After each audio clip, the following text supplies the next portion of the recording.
Hello, everybody. My name's Todd Kiesling, and I am your host for another wonderful episode of Crystal Lake Publishing's official video cast, Beneath the Lake.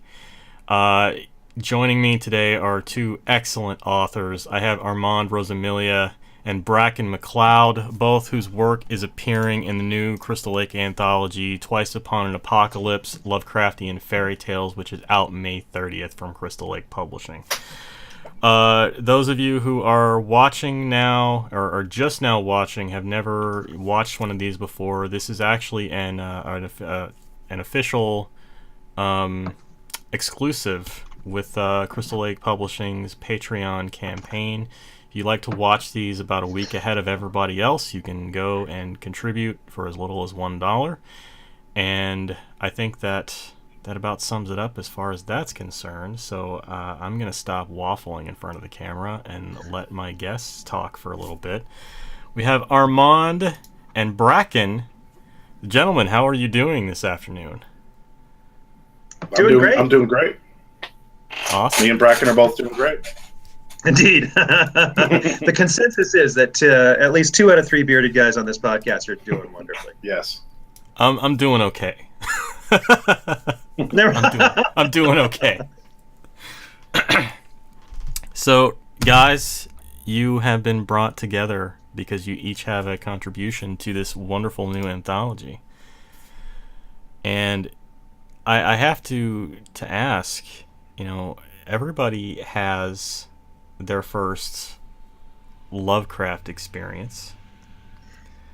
I make that sound really naughty. It's like everyone has their first Lovecraft experience. I want to hear about yours.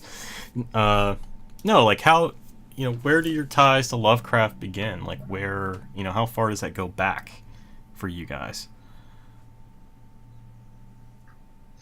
I'd say, for me, it goes back to, I'm trying to think. I was maybe 13 or so, right? And I was reading Stephen King's nonfiction book, Danse Macabre.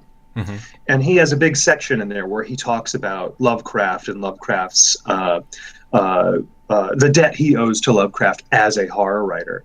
And I think that was probably the first time I had come across the name, and I was interested. I wanted to see who would inspire Stephen King to write, and so I went searching for it, and what sweetened the deal was the edition I found. The editions that I found were the ones with the Michael Whelan cover, and it was this cool. He did this big sort of long painting that was this really dark, chiaroscuro kind of nightmarescape.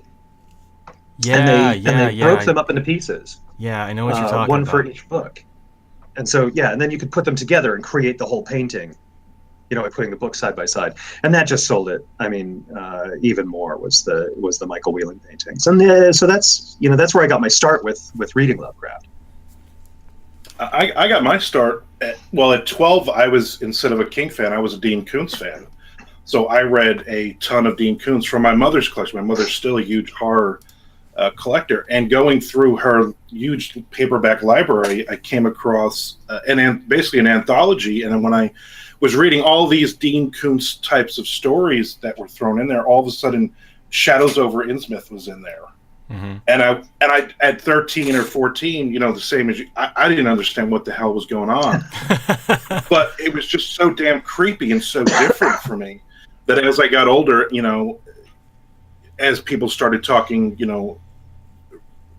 in high school and whatever, people started getting into, the goth kids and the cool kids got into Lovecraft and stuff. And I quietly read it and I was like, hey, I'm starting to understand some of this stuff. But the mood and everything else was what drew me. I mean, if I didn't understand a word of it, I would have still been drawn. You got to read like Beowulf and all these, these big poems and all this other crap in high school. And I hated all of it. I didn't understand it and I didn't like it. With Lovecraft, I didn't understand it at 13, but I really liked it for some reason. But you liked it. Yeah. It's funny because I was a big D&D nerd, and so I loved reading Beowulf in junior high because it was all about the geats and swords and dragons and monsters, Yeah. and I was into it, even if the the poetry was hard to get over the hurdle. I had, I guess I had the opposite experience. Like, I love Beowulf, and so Well, see, and I was a huge D&D nerd too, but I got into Dio and Manowar at that point, so I didn't need Beowulf. Right, you didn't need Beowulf, and so I guess I was already a little primed for the language in Lovecraft, his archaic language. I think the first thing of his I picked up, I picked up the whole collection of the Michael Whelan cover. I want to say they were DAW paperbacks, but I might be misremembering that. They were either DAW or they were Tor.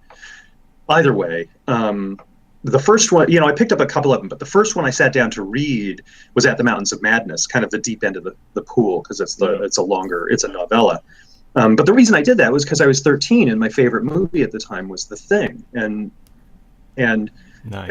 At the Mountains of Madness is set in the Antarctic too, and so I just kind of wanted more of that. I wanted to, when I realized that it was set in the same place, I was, that's where we're starting, and that book is kind of a slog to get into if you haven't read his short work already, because it's real slow going and it moves on. But I think it's it's one of his better pieces. It's one of the Lovecraft things that I still feel fondly about.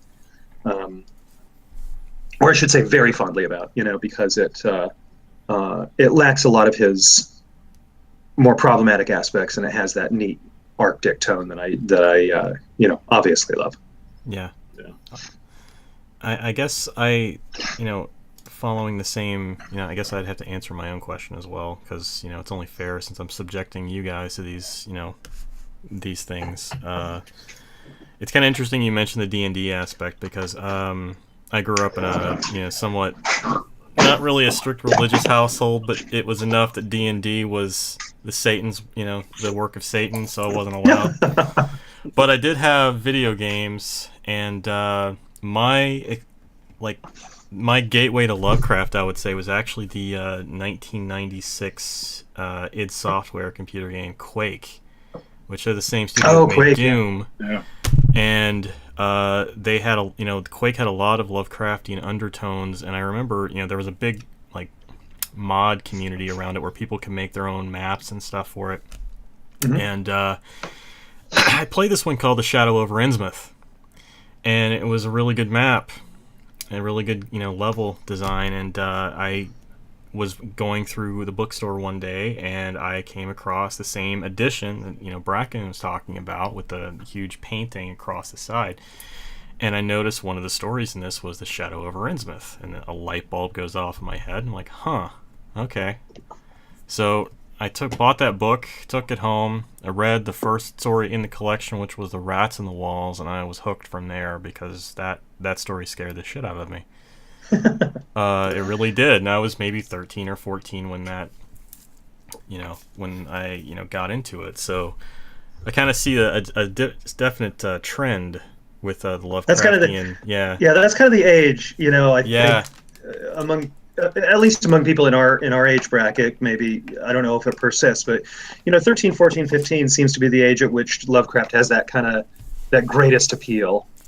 And I think we just all found it on our own too, which is cool. Anybody you ever talk to, when you ask that question, Lovecraft, it's either somebody gave me a book or I found it or something, light bulb went off type of thing. But it's never, we all read it. I mean, it's one of those things where kind of like the first time you ever heard Slayer or something. I mean, you remember, you can remember that moment. Yeah.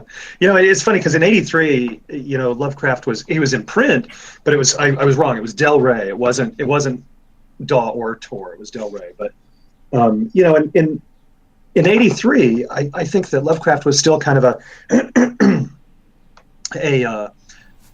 a sort of a marginal figure, or at least he was a semi-forgotten figure in horror, and that's why Stephen King was talking about him in Danse Macabre. At that point there wasn't an American Classics Library edition with an introduction by Joyce or Carol Oates. There was, there were these Del Rey editions with the cool cover, but I'm not sure he was getting the readership that he was, and it's interesting to see how these things are cyclical, and we're sort of right in the middle of a big Lovecraft resurgence, where there's a lot of scholarship about his work, a lot of debate about his work. I mean, there's toys and plushies, and and all sorts of things, and he's kind of experiencing a renaissance, I think, at the present moment, which is very interesting to me. Yeah, I think we have the internet to thank for that, really, because right. It seemed like there wasn't really this huge, like Cthulhu especially. Cthulhu wasn't really this. You could almost say that Cthulhu is now like a pseudo pop icon of some sorts. Mm-hmm. I mean, Cthulhu's got a fucking plushie, for God's sakes. I mean, I have it. It's in my son's room, actually. Yeah. So I have the vinyl pops. I've got some plushies that my wife made. Cthulhu's and whatnot. And Cthulhu in the devil's costume, which I think is kind of funny. But you didn't really see this until the proliferation of the internet. It became so widespread, right. And you had people, probably folks like ourselves who kind of thought that Lovecraft was this forgotten thing. They discovered it on their own, and they learned that, hey, there's a whole generation of people out there who discovered it on their own as well. Yeah. So, the thing that I think happened was guys like S.T. Joshi took it upon themselves to sort of revitalize this feeling of lit crit analysis and an academic investigation into Lovecraft and his work. And I think in the 80s, when I started reading him, he was a marginal figure, and this was just sort of lumped into the old pulps, like nobody reads that anymore because we're the Stephen King generation. And then 10, 15 years later, we've got guys who decided that there was something worth talking about, in this work, that it wasn't just something that you could dismiss as pulp nonsense. There's something there, and I have my own issues with Lovecraft, right, as an individual and as a writer, but but I think that there's a lot of fertile ground there that actually has had a huge influence on the genre and is worth investigating.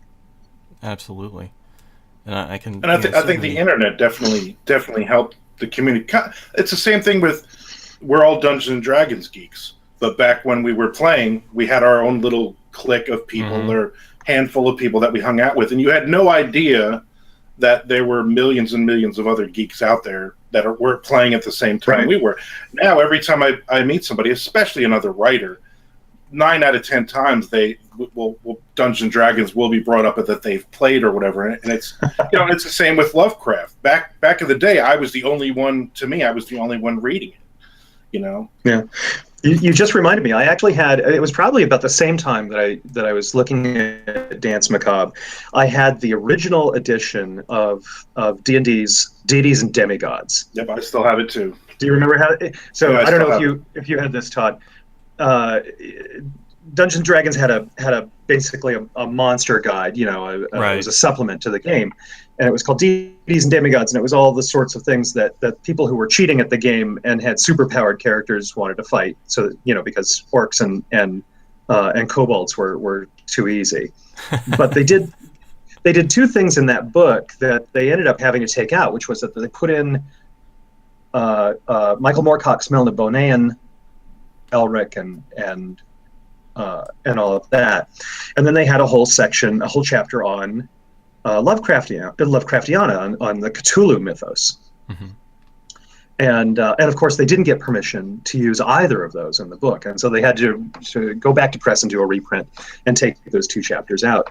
And so if you happen to have a copy of the Deities and Demigods book, with those missing chapters intact, that was kind of like that was extra gaming table cred, I guess. Yeah. And so I think it was. I bought a newer version, the newer version without it, and the old version just stayed away. So it's been cracked only a few times to read it, but I never actually used it to play. I would use the newer version like everyone else, just because even then I knew it was a really cool thing. Yeah, no, it was a cool thing. I didn't have I didn't have a lot of money when I was a kid, so I didn't have the luxury of having 2 copies. I just kind of treated mine gingerly, but not so gingerly that I didn't I didn't do what a lot of kids did. Was I took colored pencils and colored in the figures and sort of colored it myself because black and white wasn't good enough. But yeah, I think now that you mention it, that was also, I think, a reason that I went looking. Was those old. It was the old Errol Otis illustrations of Shub Niggurath and those guys. So I realize now in that brief moment where I lost you guys and I thought I would never see you again. Thanks, Bracken. Appreciate that. That's awesome. This will be my face for the rest of the interview. I think I have a little one here I can switch over. Little guy. If I get up to get one though, I'm not wearing pants. So yeah, this is Armand, reaching peak nerd. Yeah. I realized that I completely skipped over talking about what you guys are known for, so I'm gonna cut back and do this. So I'm actually not gonna edit this out. We're just gonna roll with it because we're gonna do it live. So. Because I cheated the audience here. So, Armand Rosamilia. I have a few books here. I have books by both of these fine gentlemen. He's the author of such hits as Chelsea Avenue. He co-wrote The Enemy Held Near with Jay Wilburn. And he also co-wrote Keyport Cthulhu, which is very topical, with Caitlin Rosamilia and Chuck Buda, who thinks I hate him for some reason. I don't. I just mildly dislike him in the best way possible. Perfect. And Bracken, I have this. This is one of the coolest things. This caught my eye. I got this at the Cheesine table at Nikon last summer. So this is what caught my eye because I love really cool book designs, and it's this little chapbook that he had published in the guise of a report card for his story, The Texas Chainsaw Breakfast Club, or I Don't Like Mondays. And he signed this for me, and then he lamented the fact that I was going to go get in line to meet Joe Hill, and I had to remind him, I came to you first, man. I came to you first. I had no line. It was easy to get to me. So he's also the author. I love that.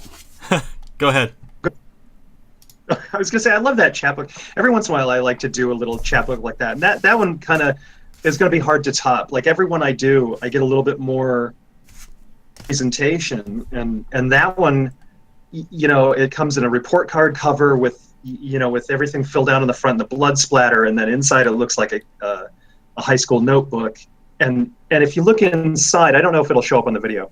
If you look inside, I even printed this thing in the same color ink as those old mimeograph machines would make in high school. You remember those? Yep. Kids these days, I just said kids these days, which made me sound really fucking old. But not sure. Yeah, that shows up.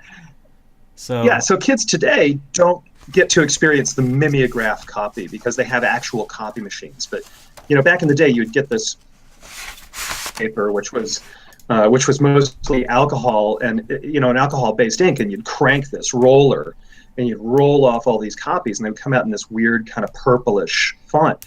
And the thing that we all did, and I know that you guys did this too, is as soon as you got a mimeograph copy in your classroom, like a worksheet or something, you took a big sniff of it because it had these terrible alcohol fumes and it just smelled great. And that's the only thing I wasn't able to do. If I was able to find some way to perfume that book so it smelled like mimeograph alcohol, I would have done that too. So I'm gonna continue pimping you, Bracken. Oh, thank you. So please don't let me interrupt. Sing my praises. Yes. Bracken is also the author of Stranded, which was nominated for a Stoker, I believe. Is that correct? It was. Yes. It was nominated. So the Bram Stoker Award nominated Stranded from Tor. And his latest is 13 Views of the Suicide Woods, which is a collection from Cheezine. And I read the first story in this, which pissed me off, but I felt it was vindicating as well at the very end. Great story, by the way. It was very effective. Oh, thank you. What about it made you angry? Yeah. Now, I mean, anybody who's a parent is going to get pissed off by that story. Oh. Yeah. Right. So, guys, you know, those of you who are watching this right now, go buy their books. I mean, shit, these guys are putting out quality fiction. I'm vouching for them, which, in the case of Armand, I don't do lightly. I mean, he's not wearing pants right now. Yeah. He won't be standing up to pick up No. anything off those shelves. So the chapbook that you picked up, that I made look like a report card, that story is in 13 Views of the Suicide Woods. So anyone who wants to read that story can get it in the collection. Thank you for pointing that out. I actually had a note here to point that out, and I completely forgot. So I'm way ahead of you, bro. Nice going. Right on. So now that I have, sufficiently introduced you two and didn't let you down, I'm going to go on to my next question about your contributions to Twice Upon an Apocalypse. So we know these are Lovecraftian fairy tales. Old school fairy tales are extremely dark material, even especially for their intended audience. You know, they're usually, you think fairy tales, you think young children, but when you actually dig into like the Grimm's fairy tales, there's some pretty dark stuff going on in there. So, excuse me, I can kind of see how they would pair well with the Lovecraftian look on the universe. But I'm just curious from a writing and storytelling perspective, how did you guys go about meshing those two worlds together in your respective stories? Not all at once. I was deferring to Armand because I keep jumping in first. I feel like I'm stepping on him, but if you want me to go here, I'll go first. So, while he collects his thoughts, Yes. I saw the call for that and thought it sounded really interesting. You know, it was a volume 2 originally. It was a volume 2. It was supposed to be one that was zombies and one that was fairy tales. The first publisher that had it bought the two books as a pair, and only bought the first one. The second one has been languishing for a lot of years until it was rescued by Crystal Lake.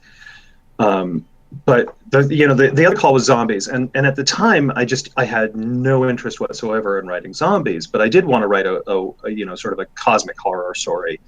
And so the fairy tale thing appealed to me. It was, it was just kind of a cool concept that at that moment I hadn't seen done a lot.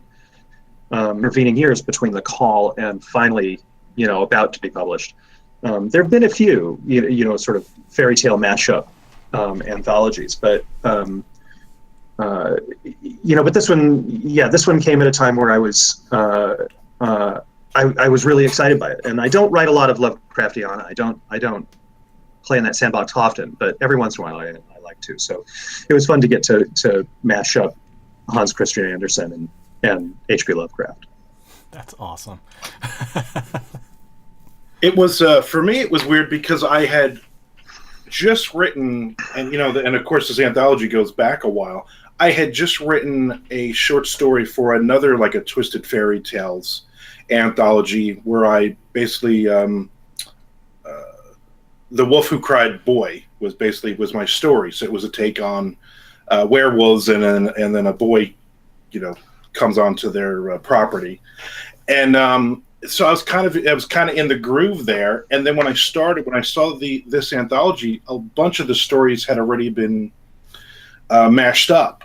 So I actually kind of cheated, and I sent a message to the editor, and I said, "What are you looking for? What stories, have you already taken in? So I don't basically just write another one of those stories." And Jack and the Beanstalk was actually going to be my first choice, and at the time I think they didn't have anything that was set on it. So That's when I basically did a Jack and the Beanstalk. And what's funny is rereading Jack and the Beanstalk, I'm like, like everything else, these are so freaking dark, the originals. You know, as a kid, I'm like, why didn't this freak me out? Yeah. Right. Yeah, it's funny because when that call went out, I felt pretty certain that there were going to be some fairy tales that just that were just going to get pounded into the ground. And I really wanted to do a Little Match Girl story because I thought that one was really prime. And I think there is in this anthology. I can't remember whose it is. But I kind of expected that there were going to be a lot of them. So I went to the well and tried to find as obscure a fairy tale as I could find. And the one I came up with was one that I had read once before, but I hadn't remembered it very well, but very familiar to me. But every time I mention it, everyone just kind of shakes their head like, where the hell did you find that? Because it's not well known at all. So now I have to ask, which fairy tale did you go with? It's a Hans Christian Andersen fairy tale called the Most Incredible Thing. And it's a kind of a familiar premise, which is that the king of this nation has a daughter that he wants to marry off, but there aren't any suitable people to vie for her hand. And so what he does, he has a contest.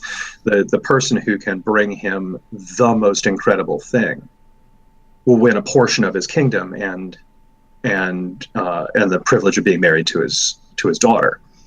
And then, of course, as these fairy tales go, things go horribly south at the end of it. And again, it was a neat one because I was able to tie it. It seemed really prime, kind of like the Little Match Girl. Seems really prime to tying into weird fiction and Lovecraftiana. The Most Incredible Thing does too, because it kind of deals with these weak boundaries in between worlds. And actually, it's funny. This story I think owes more to Chambers than Lovecraft. Nice. Just because it's a Yellow King story. Nice. So and that was and I did it. It's funny because it was one of these things where it was like this anthology call. How long ago was it, Armand? Was it like 4 or 5 years ago? I would say it's about 5 years now. Yeah. Yeah. Right. I wrote this story 5 years ago, and at the time, that was before True Detective.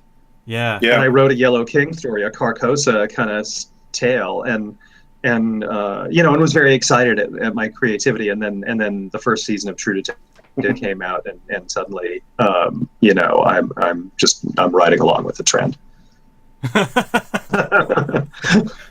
I've actually read most of the anthology, but what I did, because we've had 5 years of playing with this. We got a copy of the Galley way back when the first publisher, who will not be named, was actually working on the book. So when they gave us the Galley, I was all excited, and you read your story to make sure everything's good, but then I read the other stories, and what I started doing is I actually just downloaded fairy tale collection on my Kindle, and I would find that story that it was matched up with, and it was cool because obviously that's a cool idea. I hadn't read all those stories in 40 years or whatever, or had them read to me or whatever, and I started reading them, and that was pretty cool. And as you're telling about your story, The Most Incredible Thing, I remember going, I remember this, but I don't remember, and actually looking it up and reading, your version, and then I read the original fairy tale right after, and I was like, all right, that very cool, the tie-in there. Yeah, it was a fun thing, and again, I'm sort of glad that it hasn't. I really hate reality TV, but I'm kind of glad that it hasn't died yet, because it took 5 years for the story to get out, and it's set in a reality TV setting. So it's not entirely out of date, but it was one of those things where the story just kind of like clicked really well, and it feels contemporary. Even the old version, when you think about it in a modern sense, it has a lot of contemporary notes and relevance. So yeah, it was fun to write. Mine is set in a Blockbuster on MySpace, so still very relevant. I'm just stunned that this thing has been in the works for 5 years. Like now that you guys are mentioning this, I do remember seeing something about this a long time ago. And, wow. It was unfortunate that it just got it happened to come about at a time when that publisher was sort of retooling and trying to kind of recreate itself, and the first anthology in the duo came out, which was called Once Upon an Apocalypse, and it was all zombie stories and fairy tales. And then the publisher decided that they wanted to go in a different direction and retool and do a different thing. Go with their strong suit. And so the second volume ended up getting released because it didn't fit into the reconceived business model, which was a bummer. But I'm actually, even though it's taken 5 years for it to come out and there was that difficulty, I think that, to be honest, Crystal Lake is going to do a fantastic job of it. I'm excited to see, how that final product turns out. Certainly, the cover for Crystal Lake's anthology is much more striking than the cover on the first volume edition. Yeah, I definitely agree with that. They've already shown that that's the right publisher for this book. Yeah. That's that's one thing I will, even though we're going to be a little biased here because we are on a Crystal Lake video cast, but they definitely do not skimp on the cover art at all. And do you guys know who designed the cover for Twice Upon an Apocalypse? Was it Ben or? I don't know. I can't remember. I can't remember his name. It's an artist whose work I'm familiar with by sight, but not by name. So I think, didn't he do? He did the cover for. Oh God, I'm so bad with this. With these titles. You'll have to give me a second, but no, it's fine. He did another Yeah. couple of covers for Crystal Lake that I remember really being impressed by. Just kind of going, "That's a neat cover." And I'm definitely kind of a judge a book by a cover kind of guy, because I think that the 100% of the reason for a book cover is to sell the book, is to sell the words inside of it, right? And you can tell how seriously a publisher takes the book, how much faith they have in it by the kind of effort they put into really presenting that material on the front cover to catch people's eye and get them to pick it up and look at the pages, or to click the link on Amazon and put it in their in their shopping basket. It makes a difference. And so when you see a publisher that does good covers, hires good artists, and they keep, they have a proven record of doing that again and again. It's encouraging. Yeah, I'm looking at the cover right now, and I don't see any of the artists attributed, but I'm fairly certain that's a Ben Baldwin cover. I've been working closely with him over the last few weeks with my own book, and that's got his style written all over it. And for an author too, I mean, that's one of the things that we all look at as well. I mean, there's publishers that I've maybe inquired or looked at their stuff first, and I say, what, their covers are horrible.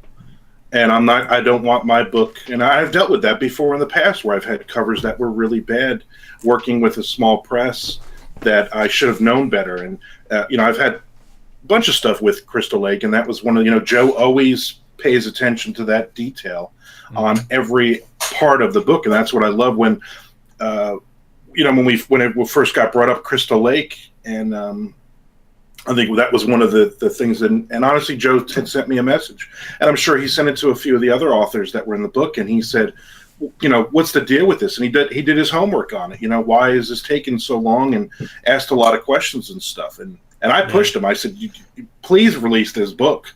Not only because it has my story, but I knew they would do an amazing cover and an amazing job with it. So I got very excited when Crystal Lake, because other publishers had been mentioned. A couple other names had been thrown around there, and honestly, one of them that I'm obviously not going to say. One of them, I think their covers were horrible. And I was like, please don't let us get released with them, because the book's going to get lost, and I think it's going to do a disservice to the great stories inside. Yeah, I agree. I mean, a bad cover can. My experience has been, on occasion, I have picked up a book with a great cover and been disappointed. But a bad cover, I tend not to pick it up, and and sometimes I just, I'm sure there are great books out there with bad covers. I know that for a fact that there are, because people have handed them to me and said, no, really read this, But it's a hard hurdle when you're looking through, you're online, you're scrolling through the covers, or you're in a bookstore and you're looking for something. I mean, it makes a difference. Something that draws the eye and appeals. Right. It's going to have more success than something that looks like it was really hastily done for very little money because the publisher is trying to skimp. And and it always disappoints me when I read a really great book that doesn't have a great cover, because I always wonder, like, how much better of a life could this have, that if it just sort of popped better, if it had a visual marketing element that matched the quality of the words inside. Yeah. Right. So, yeah, I'm just looking. Kevin Lucia. I think he did the artist is the same one who's done the covers on Kevin Lucia's then that's books. Ben Baldwin. Yep. Yeah. Yeah, that's Ben. Yeah, and he's just cool. Like the cover for Things Slip Through. This is what I couldn't remember. It was the title, Things Slip Through.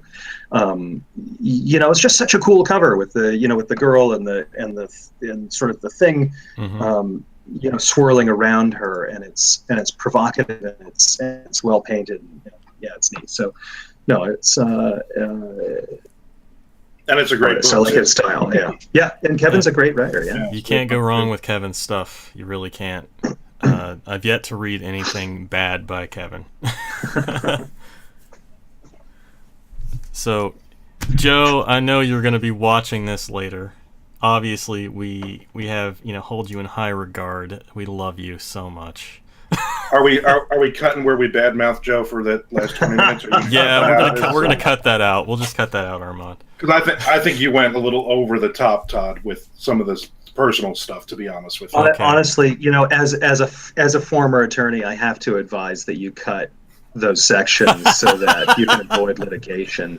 Yeah, probably a good idea. All right. I can almost hear a process server at your door now. Oh, great.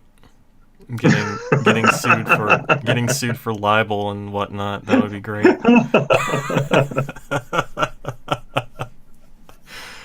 Oh man. So you guys have inadvertently already answered my next question, which was what's the premise for each of your contributions. So we're just gonna skip right over that. Yeah, done. All right, right on. So let's have some fun. So we're writers. We always have. I enjoy talking process because I'm always curious about what other people do, what works for others. Maybe I can change my process a little bit. And so I have to ask, because this is something I personally do. Do you guys listen to music while you write? I definitely do. I used to be on the radio. I used to do a radio show, so I have about 15,000 songs on an external drive that I used to play all the time, and mostly metal stuff, but a lot of different things. So I'll basically, a lot of the times that I'm writing, I'll just put something on, and then 5 or 6 hours later, I've run through, several dozen random songs, and it could be anything, which is always the cool part for me. But it's mostly the heavier stuff that gets me going, because while I'm writing, if I'm really in the zone, I don't hear it. It's just that background noise. But I cannot write, when there's no sound. Then I'm here by myself.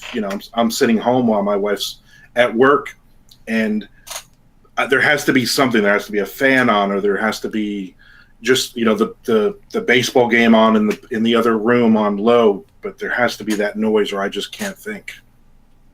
Yeah, I'm kind of the same way. It depends on where in the process I am. I listen to music a lot when I'm writing.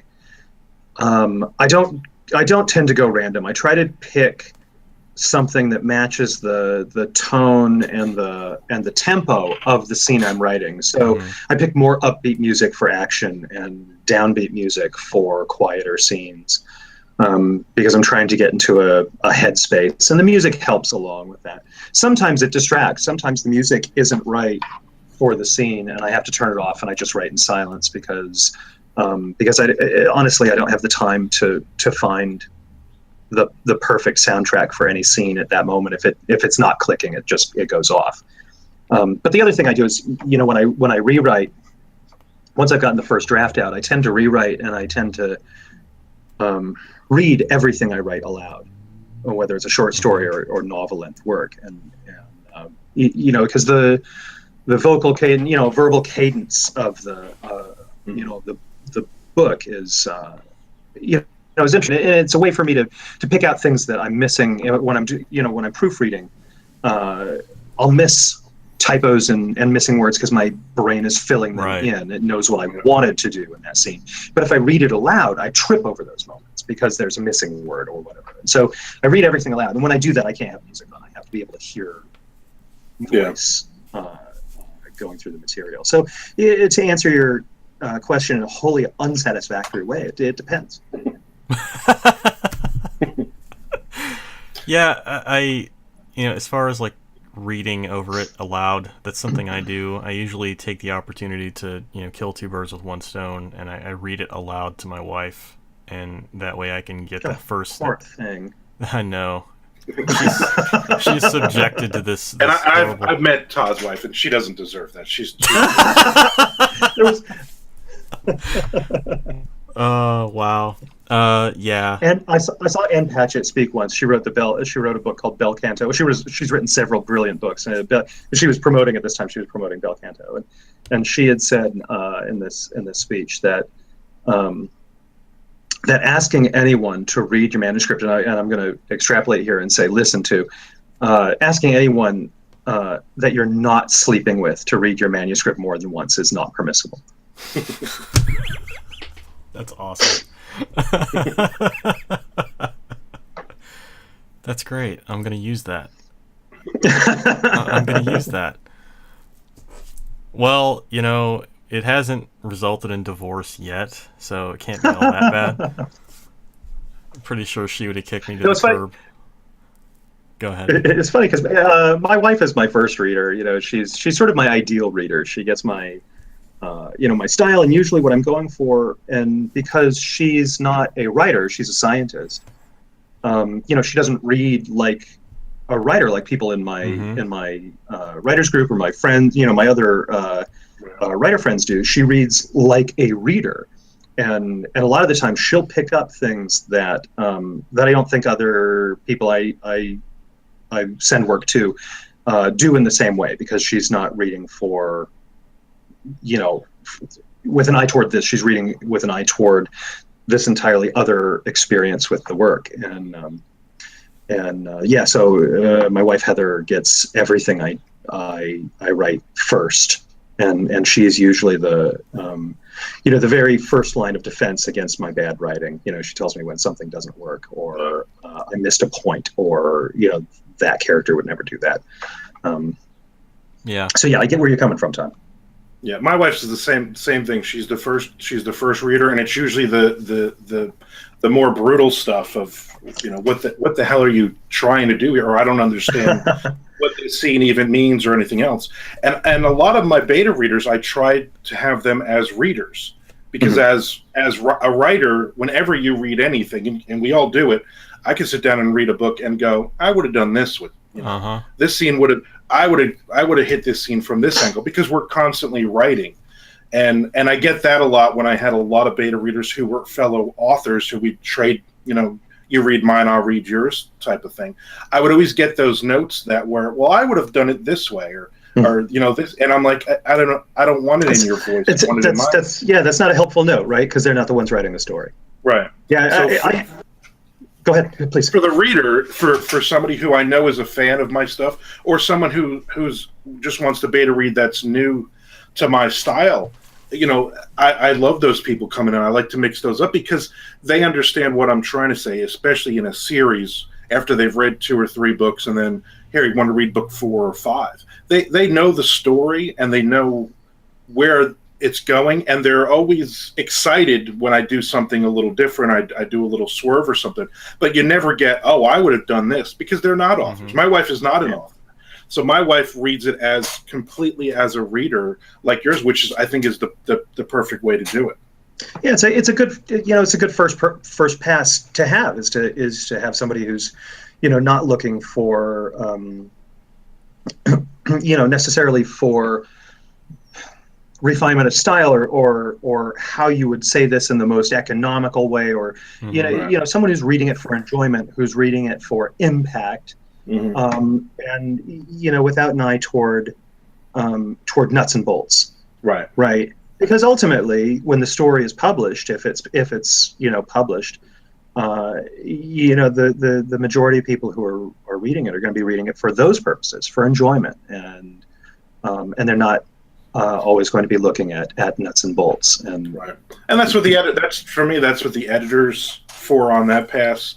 Sentence structure and or grammar and using the same words over and over. I mean, she'll catch some of that if it's obvious, but that's not what she's not an English major. That's not what she's reading it for at all.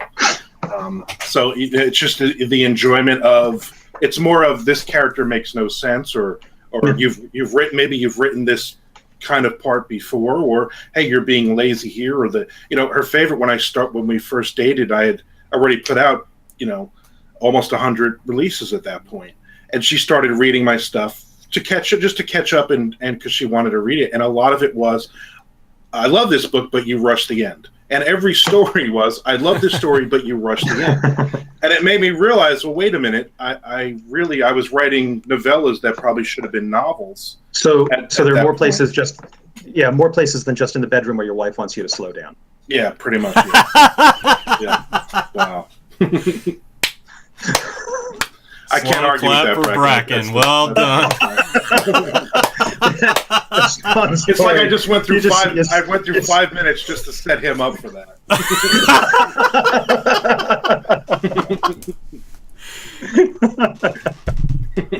Wow. Damn. Savagery in the show today. Oh my god! I expect more from you. my apologies to your incredibly patient spouse. Bracken, I gotta get you a drink this summer for that one. That's great. Wow. I actually cried a little bit laughing. I'm getting a notification on my phone. Armand Rosamilia has just unfriended me on Facebook. Shit. It's all right. So, gentlemen, this has been fun. We're coming up on the last 10 minutes. So normally this is where we wrap it up. Wow. And yeah, I know. Can you believe it? Yeah. So I'm gonna ask you, what's next for both of you? What are you guys working on currently? Bracken?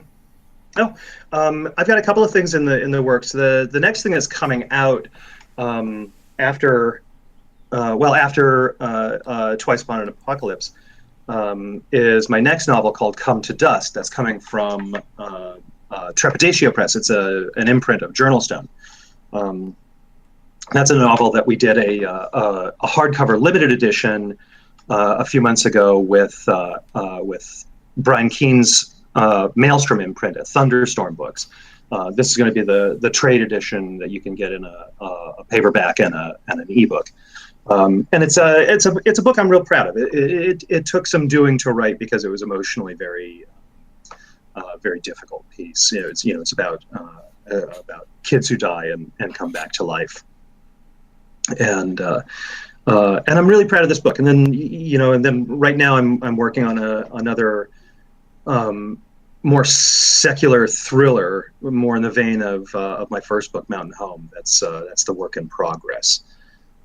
But yeah, the next thing that comes out after our anthology is Come to Dust. Nice.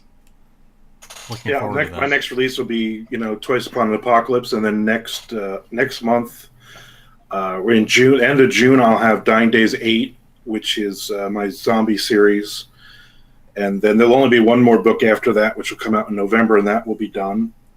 And I'm working on Chelsea Avenue 2, and then Chelsea Avenue 3. Those will come out from Devil Dog Press probably later in the year. And then I'm working on Dirty Deeds 4, which is my crime thriller series. Nice. So I'm trying for that one every 6 months. I got the Kindle press contract for the first one, but they wanted to wait like over a year to put a second one out. And, for me, it's a 50,000 word. It's a nice, quick, fun read. So I decided, I'm going to basically, starting with 2, I'm going to do them myself and every 6 months and put them out. So having a lot of fun writing those right now. That's cool. And where can people find you guys online? Armand? Yeah, you can find me at Armand. Yes. You can find me on Facebook at author Armand Rosamilia. You can also find me at armandrosamilia.com. You can find my podcasts on projectentertainmentnetwork.com. I do book signings all the time, so if you have gummy penises you want to come and hand me personally, feel free. That's a little inside joke with me and Todd there. Enjoy that bag of dicks, brother. I am.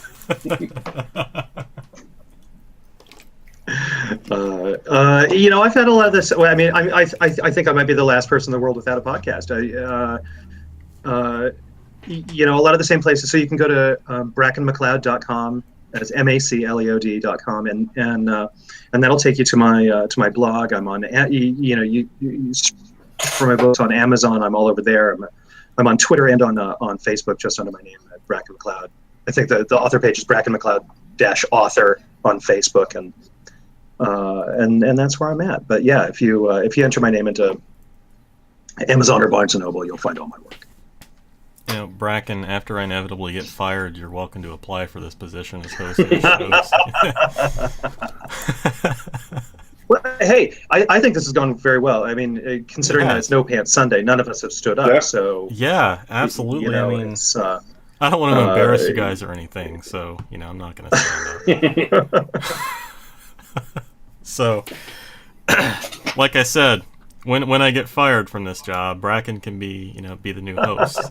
Nice. Well, guys, I really appreciate you taking the time on Mother's Day of all days to spend. Yes, Cthulhu. Hello, Cthulhu. It was my pleasure to appear on your show. This has been great, and I usually save this for the very last because mainly because I forget to do it, and also because Joe would kill me if I don't also promote my stuff. That's with Crystal Lake. So you can find me at toddkiesling.com. That's KEISLING.com.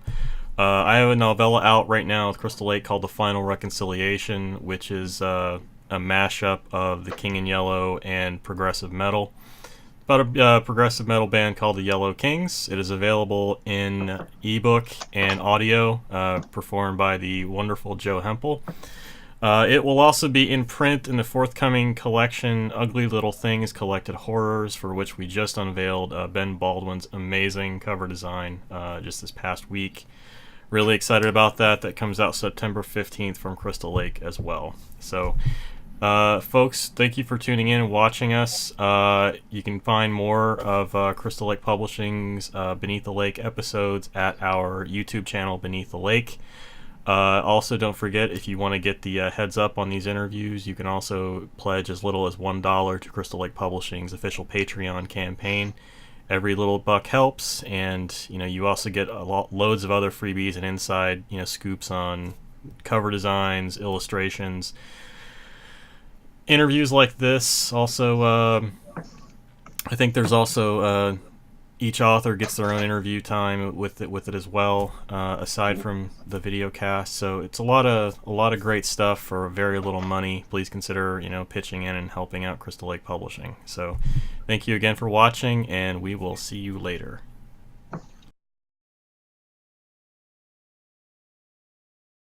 Yeah. I think Oh shit. Are you kidding me?